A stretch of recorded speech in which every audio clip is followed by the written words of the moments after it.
The New York Knicks have an impossible decision to make as Matt Ryan and the team have mutual interest in each other, but there's going to have to be a lot of salary cap situations the team is going to have to figure out, and whether they want Matt Ryan to be their key free agent that they sign late into the season. So what's up, guys? Welcome back to Knicks Digest. It's Chris here, and we're going to jump right into the video as always. But also, guys, very quickly, please subscribe to the channel. I know every YouTuber says this, but it actually does help out the channel a ton.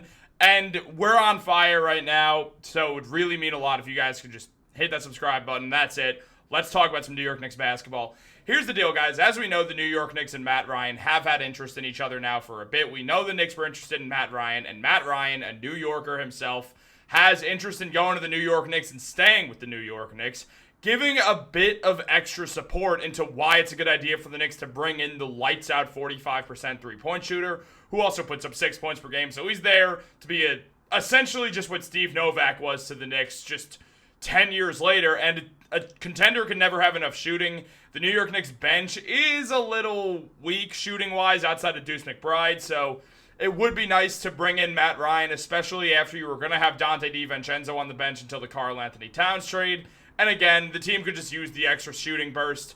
So this would be very interesting, and Ian Begley did a deeper dive into all of the Matt Ryan news, and as he mentioned, sharpshooter Matt Ryan and the Knicks certainly have mutual interest in working out a deal, but it's a little complicated as Ryan, a former Iona Prep star, is a free agent, but technically the Knicks have the roster space and the money to sign Ryan or any other free agent. They have 12 players on traditional NBA contracts and $3.6 million in room between their own team salary and the second apron, which is $188,000.9 million.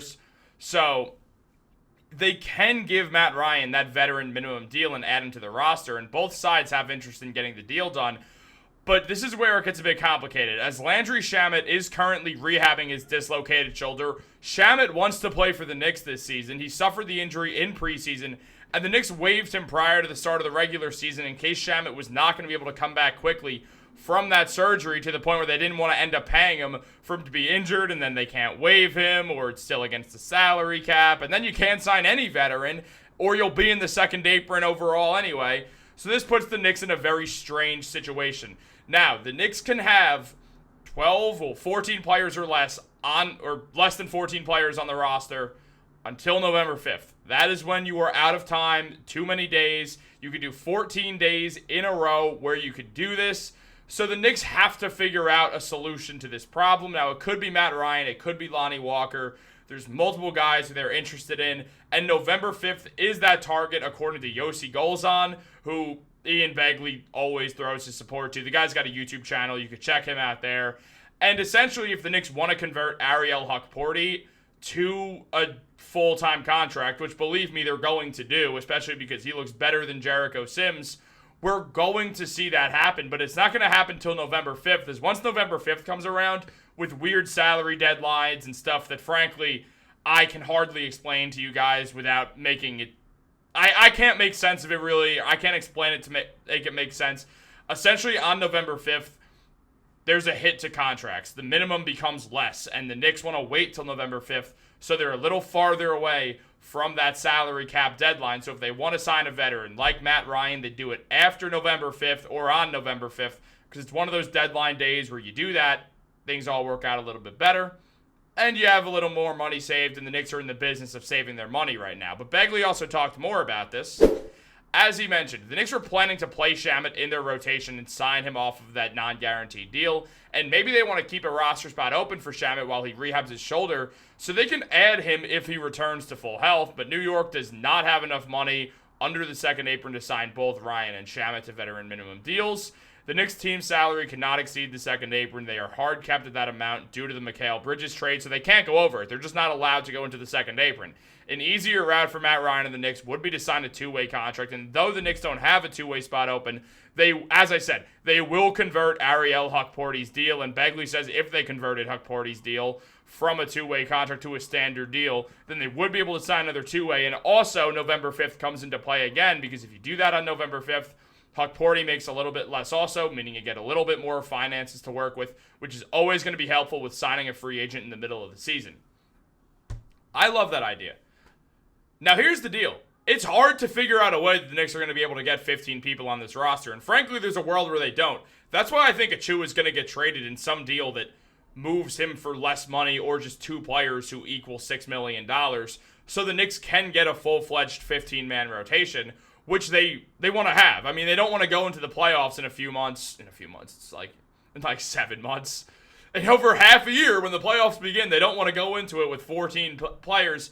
It's important to note that every single season that Leon Rose has been the GM of the New York Knicks, they've made a trade, or at least every single year that they've made the playoffs, they've made a trade, whether it was for Derrick Rose, whether it was for Josh Hart, whether it was for OG Anunoby, and then Bojan Bogdanovic, and then Alec Burks. I almost instantly went to Alec Burks. Now, shout out Burks, don't get me wrong, but the OG acquisition where they trade quickly and RJ, and I'm like, whether it was this guy, or forget that major trade, when they traded for Alec Burks, shout out Burks, though. I think he's going to do great things in Miami. I think he fits there perfectly. But this is not Alec Burks Digest, guys. And if it was, I'd love that, if I'm being honest. I'd really like that, actually. Alec Burks is the man. But, guys, there's a reason why the Knicks want to keep around Shamet. And the fact is, he's just a better player than Matt Ryan. Now, the shooting was not there last season. As he was on the Wizards. I've said this before. The Wizards are weird. You can't trust one of those tanking teams. If a role player for a win-now team starts playing poorly, we saw that with the Knicks and Wayne Ellington, and then we saw Wayne Ellington make a bit of a comeback. So look, 7 points per game, 1 rebound, 1 assist, 34% from 3, 43% from the field, and then also 42% on corner threes. Well, Matt Ryan's a better shooter, but Landry Shamet's better at every other aspect of basketball. So it depends on what the Knicks want to do. Shamet can dominate the ball better, and they like Deuce as more of a combo guard, more of an off-ball guard, though his on-ball work looked phenomenal against the Boston Celtics, even when Drew Holiday was guarding him, which is a huge step in the right direction. Now, Ian Begley mentions that Ryan was named Mr. Basketball in New York in 2015 and shot 45% from 3 last season in 28 games with the New Orleans Pelicans. He could clearly give the Knicks a boost on the perimeter, and he'd also like to be in New York, and the Knicks certainly have interest in him, as ESPN's already reported. There's no deal in place, and there may not be a deal until the Knicks are forced to add a player, and that's, again, where November 5th really comes into play here, because if the Knicks do want to add someone, they're just going to wait it out. Also, here's a fun little thing the Knicks can do, which is very interesting. They could sign a guy to a non-guaranteed deal and then waive him a day later, and that resets your clock of, hey, we have 14 days before we have to sign someone else. Here's the thing, though, guys. They only have 28 days where you can be under 14 guys on the roster.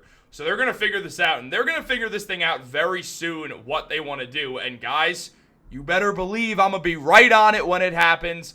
You know how it goes here. The second there's Knicks news, I am on the mic breaking it down for y'all, trying to be the first one out there. And also, guys, unsurprising news, but good news.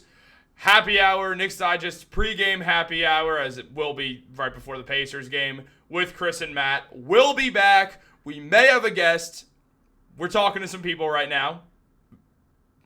Mainly, we're talking to Dariel right now, if I'm being honest, but Dariel's the man, so we might have Dariel back on as a guest. We might have Marcel Martin of Mavericks Digest on as a guest. Here's the deal. We're going to get a ton of fun people on here, whether they're Digest connected or connected through Knicks media or sports media somewhere else. We have so much plans, especially for happy hour, but for this season, we have so many fun ideas that are coming up. We're about to start an Instagram account, a Twitter account. We have a TikTok. Make sure to subscribe to us on there. This is way too long. You guys don't need all this, guys. Have a phenomenal night, because it is 6 p.m. It's dark out at 6, guys. Where'd we let summer go?